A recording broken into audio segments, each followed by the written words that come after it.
एक बार फिर परमेश्वर के लोगों ने उसकी आज्ञा उल्लंघना की। इस तरह परमेश्वर ने पलिश्तियों को 40 सालों तक उन पर राज्य करने दिया। तब उसने उन्हें आजाद कराने के लिए शिमशोन नाम के एक व्यक्ति को चुना। एक स्वर्गदूत ने शिमशोन की माता से वादा किया था कि वो पुत्र को जन्म देगी। शिमशोन को परमेश्वर के साथ 3 वादे करने होंगे। कभी भी मदिरा नहीं पीना, कभी भी मुर्दों को नहीं छूना, कभी भी अपने बालों को नहीं काटना। परमेश्वर ने शिमशोन को बहुत शक्तिशाली बनाया। उसने एक सिंह को मार दिया और मधुमक्खियों ने उसकी लाश में शहद बनाया। शिमशोन ने परमेश्वर के साथ उसके वादों में से एक को तोड़ते हुए मरे हुए सिंह को छू लिया, यहां तक कि उसने शहद भी खाया। शिमशोन को दलीला नामक एक स्त्री से प्रेम हो गया। पलिश्तियों ने ये बात पता करने के लिए कि क्यों शिमशोन इतना ताकतवर था, उससे बहुत सा धन देने का वादा किया। उसने बार बार इसके बारे में उससे पूछा। अंत में शिमशोन ने दलीला को उसका रहस्य बता दिया। अगर मेरे बाल काट दिए जाएं, तो मेरी ताकत चली जाएगी। इसलिए जब वो सोया हुआ था, दलीला ने एक व्यक्ति को उसके बाल काटने के लिए बुलाया। शिमशोन की ताकत उसमें से चली गई। जब पलिश्ती आए, उन्होंने आसानी से उसे लिया। उन्होंने उसे अंधा कर दिया। तब उन्होंने उसे जेल में डाल दिया और भारी चक्की पीसने का काम दिया। धीरे धीरे शिमशोन के बाल पुनः बढ़ गए। पलिश्ती उसे उनके झूठे देवता दागोन का उसे हराने में धन्यवाद करने के लिए उनके मंदिर में लाए। शिमशोन ने परमेश्वर से कहा कि एक अंतिम बार उसे ताकतवर बना दे।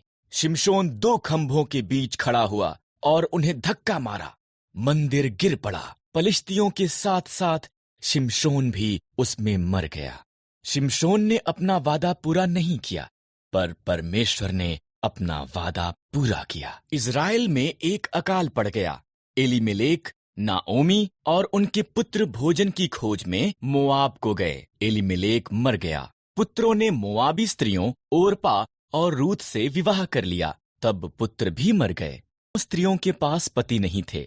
जब इज़राइल में अकाल समाप्त हो गया, नाओमी ने घर जाने का फैसला किया। मोआब में ही रहो, उसने अपनी बहुओं से कहा। ये तुम्हारा घर है। वहीं रही। पर रूथ ने कहा, जहां भी आप जाओ मैं जाऊंगी। आपके लोग मेरे लोग होंगे, आपका परमेश्वर मेरा परमेश्वर होगा। रूथ और नाओमी इकट्ठे वापस इज़राइल को गईं। फसल के कटने का समय था। नाओमी ने रूथ से कहा कि वो जाकर खेत में काटने वालों के पीछे फसल को बीन ले। खेत एलीमेलेक के संबंधी बोअज का था। बोअज रूथ के पास आया। तुम नाओमी के साथ बहुत अच्छी रही हो, बोअज ने कहा। घर छोड़ना मुश्किल रहा होगा। परमेश्वर तुम्हें आशीष दें।